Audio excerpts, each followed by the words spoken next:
Tropical Typhoon, Chairman TV.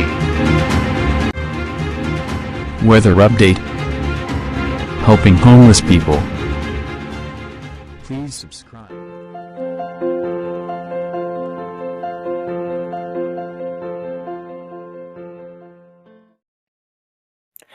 Magandang umaga po. Ito po ang latest update natin ngayong araw, August 15, 2025. Patuloy pa rin pong umiiral sa ating bansa itong habagat o yung southwest monsoon. Apektado nga po niyan yung parte ng Metro Manila, Visayas, Mimaropa, Bicol Region, Calabarzon, kasama rin po ang Central Luzon, Zamboanga Peninsula, Bar-MM, Northern Mindanao, Caraga, at dito naman po sa may parte ng Pangasinan. Asahan nga natin yan yung mga biglaang pagbuhos ng pag-ulan at kung napapansin nga po natin, malamig nga po ang simoy ng hangin lalo po pagdating ng madaling araw.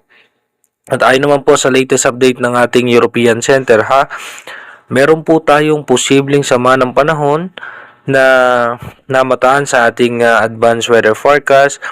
Una nga po yung posibleng sama ng panahon dito sa may West Philippine Sea.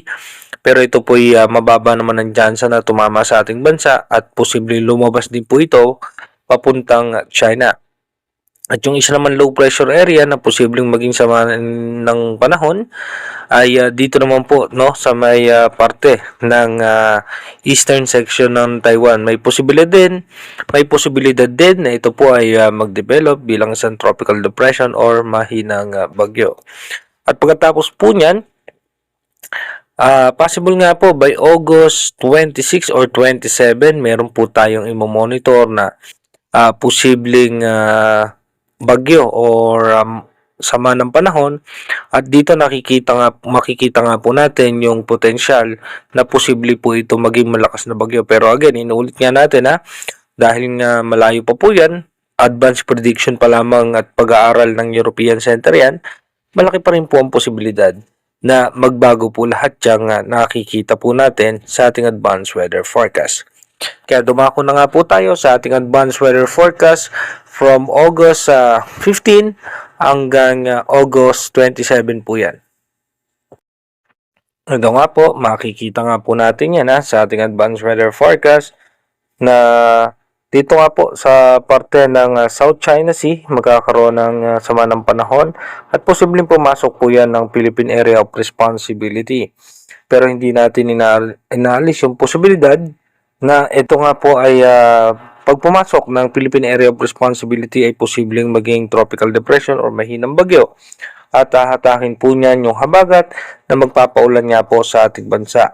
Habang kung mapapansin nga po natin, dito sa may parte ng Northern Luzon magkakaroon ng low pressure area at almost stationary po yan, mag-i-stay po yan sa may parte ng extreme Northern Luzon at sa pagitan din po yan ng Taiwan. Habang yung isang sama ng panahon ay posibleng tumama po yan dito nga po sa parte ng China.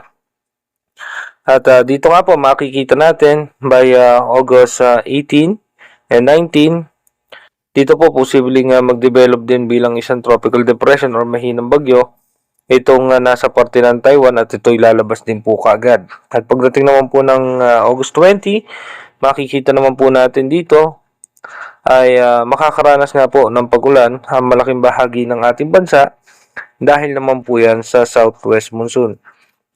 May mga iba pa tayong possible low pressure area o cloud clusters na mabubuo sa loob at labas ng ating Philippine Area of Responsibility. Pero yung iba dyan ay mababa ang tsansa na maging isang ganap na bagyo. At dito nga po mapapansin natin by August 25 and 26, posible pumasok nga po itong low pressure area muli sa ating Philippine Area of Responsibility at yung isa naman po na nasa parte ng South China Sea ay papalakasin po niya muli ang habagat at magdudulot po yan ng mga pag-ulan sa ating bansa.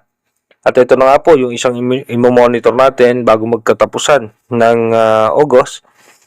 Bilang isang low pressure area yan, magde-develop po yan bilang isang tropical depression habang nasa labas pa lamang ng Philippine Area of Responsibility.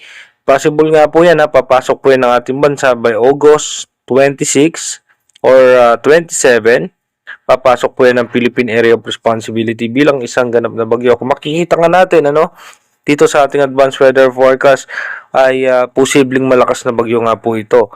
Pero again, inuulit natin yung ating advanced weather forecast is possible scenario pa lamang po yan. Malaki pa rin po ang posibilidad na magbago po yan dahil ito po ay advanced prediction pa lamang. Kaya manatili po tayong tumutok sa ating advanced weather forecast para malaman natin yung mga posibleng sama ng panahon na makakaapekto sa ating bansa.